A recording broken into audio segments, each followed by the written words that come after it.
السلام علیکم ناظرین، آپ کو اپنے چینل میں خوش آمدید کہتے ہیں۔ دنیا پور ڈرامے کی آنے والی قسط میں ہم دیکھیں گے کہ شامیر کی ماں اس کو کہتی ہے کہ تمہیں نواب کی بیٹی کو چھوڑنا نہیں چاہیے تھا، اسے گولی مار دینی چاہیے تھی، تو تمہیں بھول گئے ہو کہ ان کی قید میں تمہارا باپ ہے۔ اور شامیر کی دادی کہتی ہے کہ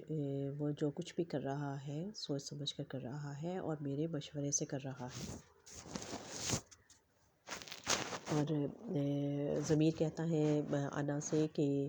تم یہ فیصلہ کرنے سے پہلے سوچ لینا کہ جو کچھ تم اگر اچھا کرنے جا رہی ہو تو وہ نوروز آدم ہے اور اس کا بیٹا شامیر نہیں ہے، کیونکہ اگر تم اس کے ساتھ اچھا کرنے جا رہی ہو تو وہ جواب میں تمہارے ساتھ اچھا نہیں کرے گا۔ اور انا آ کے اس کو نوروز آدم کو کہتی ہے کہ میں نے سوچا ہے کہ میں تمہیں رہا کر دوں۔ اور اس سے پہلے دنیا پور کی قسط میں دیکھا کہ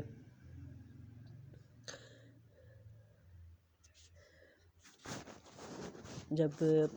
انا جو ہے وہ ضمیر کے ساتھ جاتی ہے وہاں کے عام پبلک سے ملنے کے لیے، تو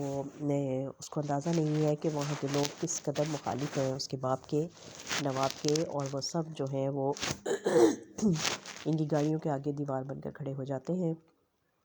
اور ضمیر کہتا ہے کہ میں نے آپ سے پہلے ہی کہا تھا کہ یہ لوگ جو ہیں ہماری بات نہیں سنیں گے اور ہمیں یہاں نہیں آنا چاہیے۔ تو انا کہتی ہے کہ نہیں، میں ایک دفعہ ان سے بات ضرور کرنا چاہتی ہوں۔ دروازہ کھول کر گاڑی کا باہر نکلتی ہے اور ان سے اپنے محافظوں سے کہتی ہے کہ کوئی گولی نہیں چلائے گا،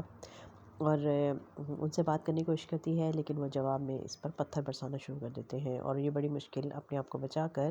گاڑی کے اندر بیٹھ جاتی ہے، لیکن وہ اس کو راستہ نہیں دیتے اور ان دونوں کو، نواب کو، ضمیر کو اور انا کو اپنے پاس یرغمال بنا لیتے ہیں۔ اور ادھر نواب جو ہے، جو کہ نوروز آدم اس کی قید میں ہے، تو وہ اس کو، نوروز آدم کو لے کے آتا ہے اپنے پاس اور اس کو چارپائی کے ساتھ باندھ دیتے ہیں، اور وہ اس کی خواہش یہ ہے کہ میں اس کی ایک ٹانگ کاٹ دوں تاکہ اس کو آہستہ آہستہ مرتا ہوا دیکھوں۔ ابھی وہ اپنے اس مکروہ فعل میں کامیابی حاصل نہیں کر پاتا کہ اسے فون آ جاتا ہے اور وہ بتاتے ہیں کہ انا کو اور ضمیر کو وہاں کے لوگوں نے یرغمال بنا لیا ہے۔ وہ ایک دم سن کے پریشان ہو جاتا ہے اور ان سے کہتا ہے کہ اس کو کھول دو۔ تو نوروز آدم بہت ہنستا ہے اور کہتا ہے کہ شیر شیر ہی ہوتا ہے چاہے وہ پنجرے کے اندر ہو۔ اور پھر نواب جاتا ہے اس کو چھڑانے کے لیے اور ان دونوں کو وہاں ایک کمرے میں وہ قید کر دیتے ہیں، اور شامیر کو اطلاع دی جاتی ہے کہ اس طرح سے ان دونوں کو ہم نے پکڑ لیا ہے۔ اور جب شامیر وہاں پہنچتا ہے تو ان کے آنے سے پہلے ہی انا وہاں سے فرار ہو جاتی ہے اور صرف ان کو وہاں ضمیر بیٹھا ہوا ملتا ہے اور وہ اس کو اپنے حراست میں لے لیتے ہیں، اور انا کے پیچھے جاتا ہے شامیر اور اس کو دور دور تک بھاگتا ہے اس کے پیچھے اور ایک ہوائی فائر بھی کرتا ہے، لیکن وہ اس کو دیکھتی ہے اور رکتی نہیں ہے، اور اس کے سامنے ہی وہ نظروں سے اوجھل ہو جاتی ہے اور اس کی گاڑیاں آ جاتی ہیں اور وہاں سے آ جاتی ہے واپس۔ تو جب وہ حویلی پہنچتی ہے تو نواب اس کو کہتا ہے کہ تمہارا شوق پورا ہو گیا وہاں ان لوگوں میں جانے کا، اور پھر پوچھتا ہے کہ ضمیر کون ہے، کہاں ہے، تو وہ کہتی ہے کہ وہ آدموں کے قید میں ہے، میں اس کو چھڑا لوں گی۔ تو نواب کہتا ہے کہ کوئی ضرورت نہیں ہے اس کو چھڑانے کی، کیونکہ اگر تم اس کو چھڑانے کے لیے کچھ کہو گی تو اس کے جواب میں نوروز آدم کا بیٹا بھی منہ کھولے گا اور وہ بھی کچھ مانگے گا ہم سے۔ اور ادھر جب ضمیر کو قید کر کے گھر لے آتے ہیں تو جاتا ہے اس کے پاس شامیر اور اس کو کہتا ہے کہ آج دیکھا تم کس حال میں یہاں پڑے ہوئے ہو، تو وہ کہتا ہے کہ اگر تم لوگوں نے مجھے ہاتھ بھی لگایا تو نواب تم لوگوں کے ہاتھ توڑ دے گا۔ تو وہ بڑا ہنستا ہے اور کہتا ہے اچھا ابھی پوچھ لیتے ہیں کہ تمہاری کیا قیمت ہے اس کی نظر میں، اور وہ نواب کو فون لگاتا ہے اور اس کو کہتا ہے کہ تمہارا ایک خاص بندہ میرے پاس ہے اور میں اس کو چھوڑ رہا ہوں اور تم صاحب کو چھوڑ دو۔ تو آگے سے نواب کہتا ہے کہ مجھے اس کی کوئی ضرورت نہیں ہے، چاہے تو اس کو مار ڈالو اور مارنے کے بعد اس کی لاش بھی مجھے بھیجنے کی ضرورت نہیں ہے۔ اور پھر شامیر اس کو ضمیر سے کہتا ہے کہ لو دیکھ لیا، مجھے تو پہلے ہی پتہ تھا کہ نواب کیا جواب دے گا،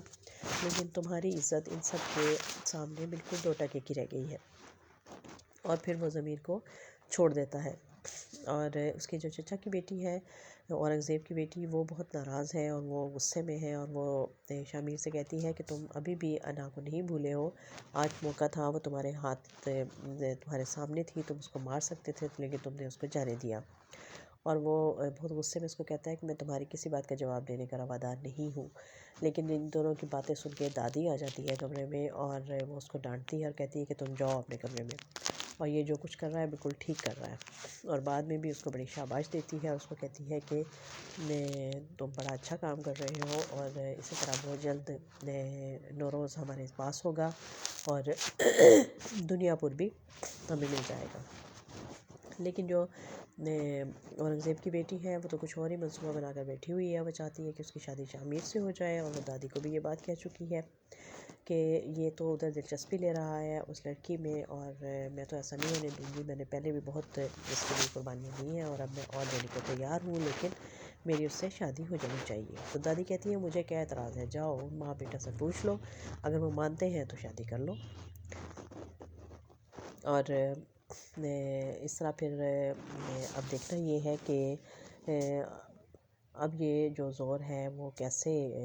کس کا زور چلنے والا ہے، کیا کیونکہ ادھر جو انا ہے وہ باپ اس کو بار بار کہتا ہے کہ تم میری نظر سے میری سوچ کے مطابق چلو گی تو بچو گی، ورنہ تمہیں کچھ حاصل نہیں ہوگا۔ تو وہ کہتی ہے کہ میں آپ کے نظریات آپ کے ہیں، میرے ایسے نہیں ہو سکتے، میں اپنی مرضی کے مطابق دنیا بھر کو چلاؤں گی۔ تو دیکھتے ہیں کہ آگے چل کر یہ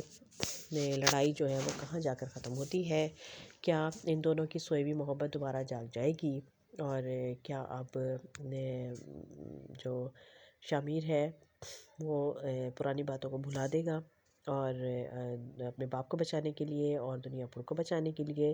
کیا وہ انا کی قربانی دوبارہ سے دے دے گا۔ دیکھتے رہیے دنیا پور۔